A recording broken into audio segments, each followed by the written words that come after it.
Yes. अब इसी poem का long question answer, question number 7, analyse the poem my mother at 66 briefly. कविता का संक्षेप में विश्लेषण कीजिए। अब answer, this poem comment on the affection of a daughter for her aged mother. यह कविता अपनी माँ के प्रति प्रेम को व्यक्त करती है। They can not offer to live together for a long. वे लंबे समय तक एक साथ नहीं रह सकती। The poetess and her mother are going in a car. कवित्री और उसकी माँ जो है एक कार में जा रहे हैं।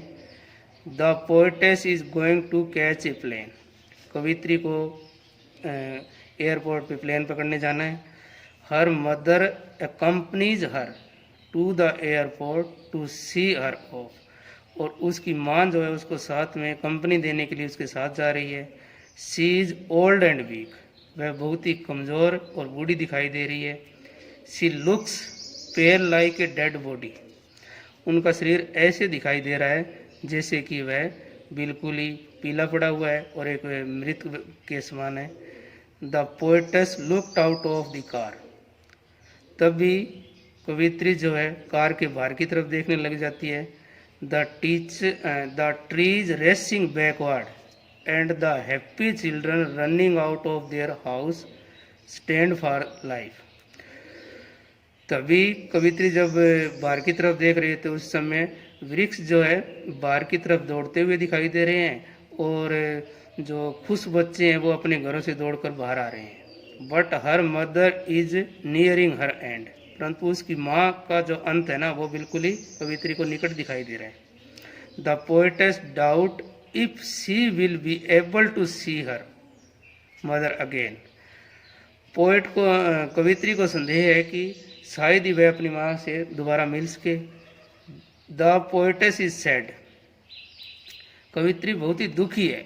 ही tried to cheer up the old man. He promise to see her mother again. कवित्री बहुत ही दुखी है और वह अपनी माँ को बहुत ही स्नेह करती है और इसी के साथ वह कवित्री अपनी माँ से वचन लेती है कि वह उससे दोबारा मिलेगी। अब इसके बाद में 2 शॉर्ट क्वेश्चन आंसर।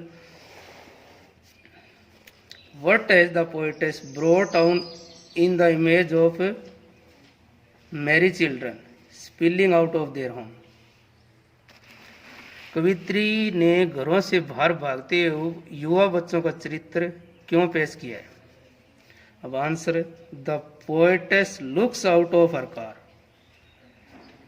कवित्री कार से बाहर देखती है। She find happy children running out of their homes. उसने देखा कि दौड़ते हुए बच्चे अपने घरों से बाहर आ रहे हैं। These children are full of life. ये बच्चे जो है ना वो जीवन से भरपूर है, यानी खुश है बहुत ही ज़्यादा। These symbolise the start of the life journey. ये एक प्रकार से सिम्बलाइज का मीनिंग होता है प्रतीकात्मक। ये जीवन के प्रतीकात्मक के रूप में कविता है। The image of the happy children is in contrast to her mother whose life journey is coming to an end. इसकी तुलना, इन खुश बच्चों की तुलना उसकी माँ के साथ कवित्री ने की है कि वो तो बहुत ही खुश है और जो उसकी मदर का एंड है ना बिल्कुल ही नज़दीक आया हुआ है। The image of these children makes the poetess sad. और यही इमेज जो है ना, यही कल्पना जो है कवित्री को बहुत ही दुखी बना देती है। Because she think that her mother will die soon. और इस बात से उसको बहुत ही दुख होता है और वह सोचती है कि उसकी माँ का अंत बिल्कुल ही निकट है। Next question, why has the mother been compare to the late winter's moon.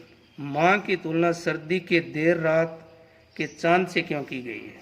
The late winter moon looks hazy. जो शीत ऋतु का जो चंद्रमा होता है ना वो बहुत ही धुंधला सा दिखाई देता है। It lodges it's shine and brightness. वह अपनी चमक और चांदनी को मतलब बिल्कुल खोया हुआ सा दिखाई देता है। The poetess poetess mother is also old. She is at the end of her life journey. इसी तरह से उसकी कवित्री की माँ का अंत है ना, वो बिल्कुल वह बहुत ही बिल्कुल बूढ़ी हो चुकी है और उसका अंत बिल्कुल ही निकट दिखाई देता है. सी लुक्स एसन एंड पेल, वह राख की तरह और पीले रंग की दिखाई देती है. सी हैज लॉस्ट दैट एनर्जी, वह अपनी ऊर्जा एक पूरी तरह से खो चुकी है.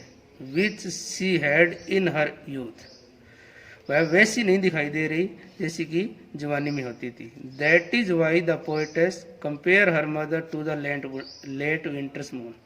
दैट इज वाई, इस कारण से द कवित्री कंपेयर्स में तुलना करती है हर मदर अपनी माँ की with late winter moon, late winter चंद्रमा के साथ. थैंक्स. इसका हो गया.